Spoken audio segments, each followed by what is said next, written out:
증인은 2024년 3월 말에서 4월 초순경 삼청동 안가에서 윤석열 대통령이 마련한 만찬에 김용현 당시 경호처장, 조태영 국정원장, 여인영 방첩사령관과 함께 참석한 사실이 있으시죠? 네. 당시 만찬은 원래 대통령이 증인과 국정원장, 방첩사령관에 대하여 방첩 조직을 강화하고 국정원도 차분하게 일을 잘하고 있다는 등 격려하는 자리였지만 피청구인이 시국에 관해 이야기하게 되었고 피청구인은 그때까지 진행된 야당 관련 문제, 정치 상황 등에 대하여 울분을 토하셨죠. 뭐 울분까지는 아니고 다양한 주제를 말씀하신 것으로 기억합니다. 피청구인은 굉장히 답답한 심정, 특히 의료개혁과 관련하여 난항을 겪고 역풍이 이는 상황에 대하여 혼자서 1시간 가까이 길게 토로하였죠. 뭐 혼자서 길게라기보다 1시간 동안 주로 대화를 주도하셨고 저희들이 또 자유롭게 의견을 개진하는 그러한 자리였습니다. 이런 과정에서 피청구인은 정상적인 정치 상황으로 가기 굉장히 어려워졌다 언급하면서 비상한 조치를 해야 하지 않겠느냐라고 발언하였죠. 네, 정확한 워딩은 기억나지 않은데 그런 취지의 말씀이 있었던 것으로 기억합니다. 피청구인은 군이 나서야 되지 않느냐, 적극적인 역할을 해야 하지 않겠느냐라고 말하였죠. 네, 그런 말씀을 했던 것이 아니고 저를 보고 말씀하셔서 제가 그렇게 느꼈던 것 같습니다. 증인은 그 당시에 비상한 조치, 또 군이 나서서 적극적인 역할을 한다. 이걸 어떻게 이해하셨나요? 뭐 여러 가지 말씀 중에 지나가시는 말씀을 하셔서 뭐 그냥 말씀하신 그 취지 그대로 받아들였습니다. 별도로 추가적인 뭐 생각은 안 했습니다. 그러니까 비상한 조치로 군이 나서서 적극적인 활동을 한다고 하면 그게 뭐 법률 개념으로 치자면 현행 법령상 어디에 해당하는 건가요? 법령보다는 과거의 경험으로 볼 때 군이 좀 현실 정치에 이렇게 역할을 하는 것 정도로 저는 그 분위기로 이해를 했습니다. 결국 계엄이나 이런 비상계엄이나 이런 것까지 포함하는 군의 정치 개입으로 생각하셨단 말씀이신가요? 뭐 그런 계엄까지 생각은 못했고 어쨌든 어떤 경우든 저는 그 적절치 않다고 이렇게 제 의견을 피력한 적이 있습니다. 이에 대하여 증인은 제가 법은 잘 모르겠지만 역사적으로 볼 때나 당위성 면에서는 적절치 않다. 국민이 용납하지 않고 장병들은 국민과 생각을 100% 같이 간다. 그것은 현실성이 없다고 반대하셨죠. 네, 뭐 법적인 문제를 떠나서 어떤 어려움을 해결하는데 좋은 솔루션은 아니란 취지로 제가 진언을 드린 것으로 기억합니다. 증인께서 당시 그 대통령의 그런 어떤 구상에 반대하신 나름대로의 그 당시의 그 합리적인 뭐 이유라든지 나름대로 논리적으로 분석하신 어떤 근거를 가지고 거기서 반대를 하신 건가요? 뭐 구상을 대통령께서 밝힌 거 그런 정도는 아니었고 그 대화를 하면서 지나가는 말투로 그런 비슷한 말씀을 하셔서 그냥 듣고 별다른 말씀을 안 드리려고 하다가 아무래도 이제 저를 보고 말씀하셨기 때문에 저는 평소에 이제 제가 알고 있던 역사관 그리고 군나의 현실, 우리 국민의 정치 의식 등을 고려할 때 뭐 그러한 것들은 그렇게 썩 유용한 방법이 아니다 이렇게 말씀을 드렸습니다. 예. 그러면 그때 증인은 계엄의 요건인 전시사변 그밖에 국가 비상사태에 해당하지 않는다라고 그렇게 판단해서 반대하신 건가요? 계엄이라는 건 생각을 못했기 때문에 그거는 뭐 적절치 않고 저는 뭐 비상하게 이렇게 조금 뭐 조치를 하는 것 정도로 이해를 했고 계엄과 관련된 생각은 하지 않았습니다. 예. 증인은 1979년 6.4 3학년 당시 12.12 사태를 겪는 등 군인으로서의 경험을 통해서 군의 정치 개입은 안 된다는 확고한 신념을 가지고 계시죠? 그렇습니다.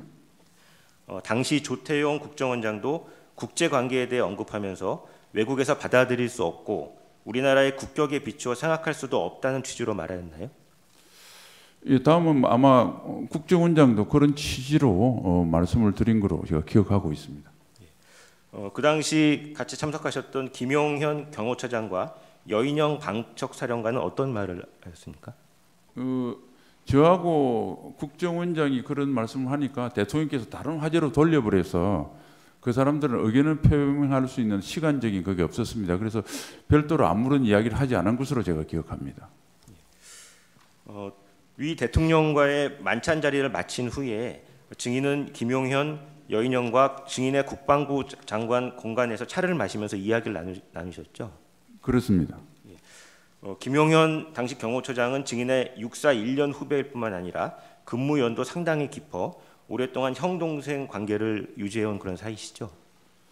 근무연은 없었고요. 단 한 달 정도 제가 대령 때 합참에 과장할 때 우리 과에 파견 나와서 저를 일을 도와준 적은 있고 그 뒤로 같은 장소에서 같은 시간대 근무한 연은 전혀 없습니다. 단지 제가 수방사령관과 합참작전본부장을 인계를 한 그런 연은 있습니다.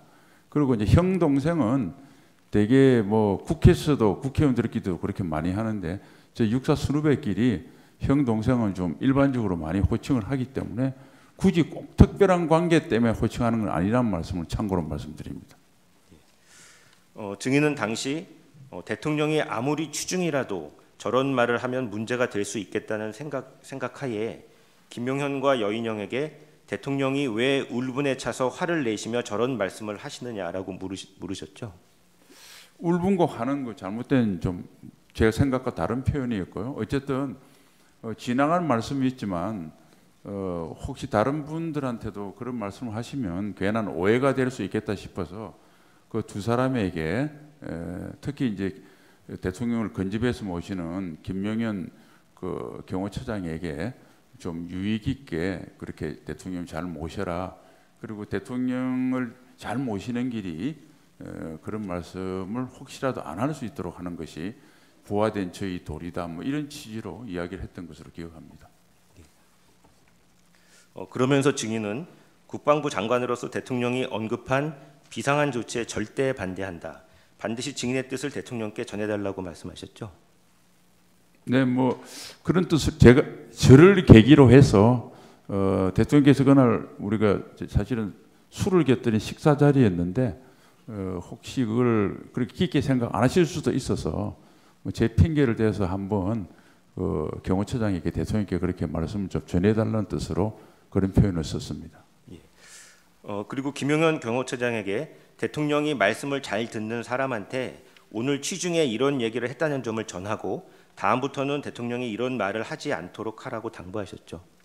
네, 사실은 저 같은 경우는 대통령님과 장관이 됐지만 별도로 시간을 가져본 적이 별로 없던 상태였는데 그런데 이제 저한테 저런 말씀을 하시는 거 보고 다른 또 혹시 아주 가깝지 않은 사람도 이야기를 할까봐 아무래도 대통령 주변의 인간관계는 경호처장이 잘 아니까 대통령께 좀 말할 수 있는 분들을 한번 봐서 오늘 일을 좀 설명하면서 지나가는 말투였지만 한번 말씀드리는 게 좋겠다 그래서 제가 제안을 했습니다. 그랬더니 경호처장은 제 말에 100% 동감을 했고 그렇게 하겠다고 했습니다.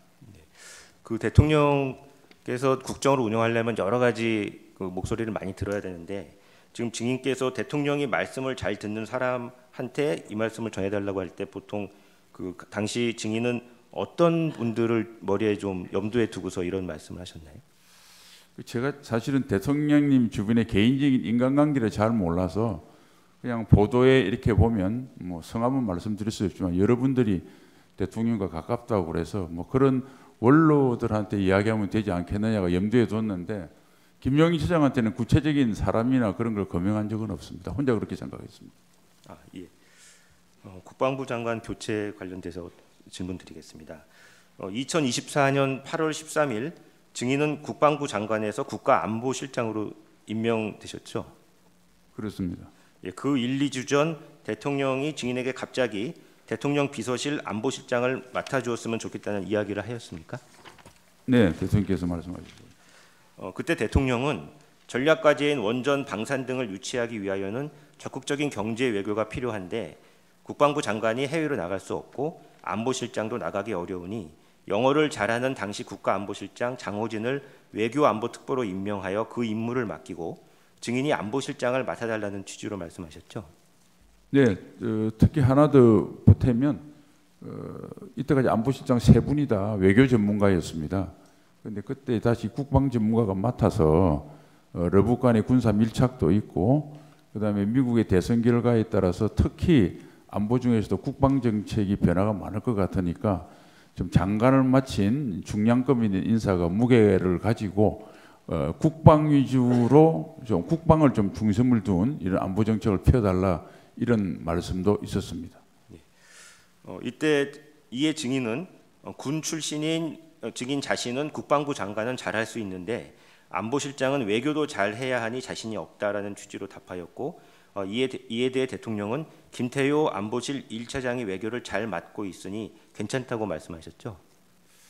그 김태호 차장을 언급했는지는 제가 기억이 지금 없습니다. 뭐 조서에는 어떻게 나왔는지 모르겠는데, 그는 어쨌든 여러 사람 조직을 활용하면 부족한 부분을 채울 수 있으니까 안보실장은 전문적인 지식도 중요하지만 리더십이다. 그리고 여태껏은 장관을 하지 않은 사람들이 세 명이 했는데 아무래도 외교안보실을 총괄하려고 그러면 장관을 마친 특히 국방부 장관을 마친 사람이 좋겠다 이런 취지로 저한테 말씀을 하셨습니다. 2024년 3월 말에 대통령 안가에서 만찬 모임했다고 말씀하셨잖아요. 네. 그게 그 안가가 어디에 있는 안가입니까? 삼청동입니까? 아니면 다른 동입니까? 제가 안가를 가본 건 그때가 처음이라서 과거에 옛 그 청와대 근처인 것 같은데 정확히 어느 동인지는 집은 잘 모르겠습니다. 예. 그때 참석자가 누구였죠? 네, 저하고 저는 국방장관이었습니다. 김용현 경호처장, 조태용 국정원장, 여인영 방첩사령관 이렇게 있었습니다. 그 당시는 증인이 국방부 장관이었죠. 네. 이제 그때 그 대통령이 비상한 조치에 대해서 언급을 했죠. 다시 한번 말씀해 주십시오. 비상한 조치에 대해서 언급을 했죠. 그때 그거에 대해서 증인은 반대하셨다고 했죠. 예, 저를 보고 그렇게 하신 것 같아서 저는 뭐 군을 책임지는 국방장관으로서 그에 대해서는 재고하고 좀 다른 의견을 표명했습니다. 그때 그 자리에 있었던 그 당시 그 조태용 국정원장 그리고 김용현 경호처장, 여인영 방첩사령관은 그 말을 듣고 다른 얘기 안 했나요? 예, 아까 말씀드린 대로 저와 국정원장의 어떤 의견 표명 후에 대통령께서 다른 주제로 전환을 하셨습니다. 그래서 그 두 분은 그 말씀할 기회가 없었던 것으로 제가 기억하고 있습니다. 그러면 조태용 국정원장은 뭐 찬성했나요, 반대했나요? 조태용 국정원장도 사실상 좀 다른 의견을 낸 것으로 제가 기억하고 있습니다. 예. 그리고 그 다음에 바로 집으로 안 가고 그 증인 공관으로 김용현, 여인영 데리고 갔죠. 네, 그렇습니다. 이제 가서 무슨 얘기했나요? 예, 그날 이제 식사 끝나고 대통령인가 국정원장은 이제 따로 복귀하셨고 군 후배 2명이 남아서 가는 길이니까 우리 집에 차나 한잔 하자. 원래는 그냥 그런 의도로 했습니다. 그래서 이제 대화를 하는 과정에서 아까 대통령 하신 말씀이 화제에 올랐고 그래서 대통령께서 그런 말씀은 아무리 술자리라도 사람들한테 하는 게 좋지 않겠다 이런 뜻으로 아까 진술한 대로 그렇게 그 두 사람에게 당부를 했습니다. 그러니까 증인이 대통령께서 혹시라도 그런 생각 갖지 않도록 해야 된다. 나는 국방부 장관으로서 절대 반대한다.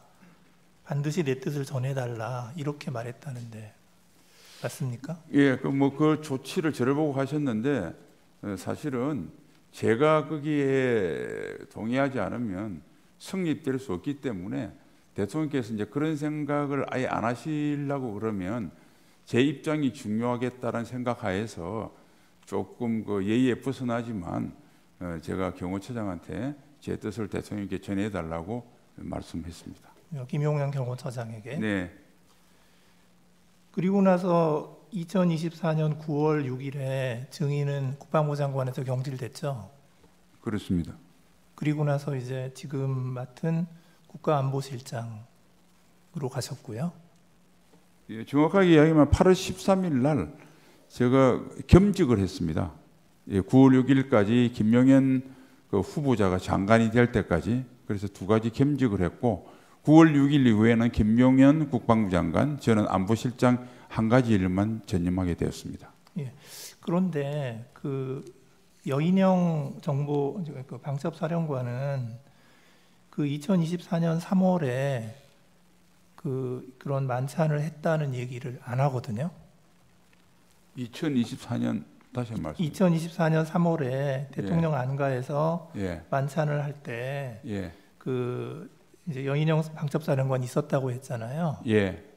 그런데 여인영 방첩사령관은 어떻게 얘기를 하냐면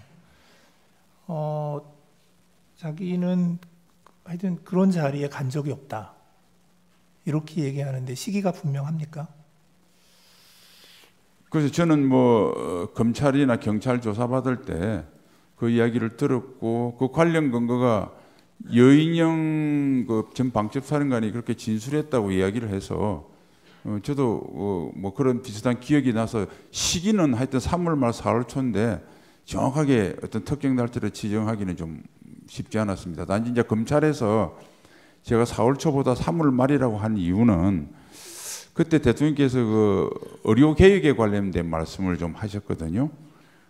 그리고 난 뒤에 4월 1일인가 그 의료 개혁의 담화를 발표하셔서 그 전에 한 것 같아서 제 기억으로는 3월 말로 기억하고 있습니다. 그 여인영 방첩사령관은 이렇게 얘기를 해요. 2024년 5월이나 6월경에 대통령과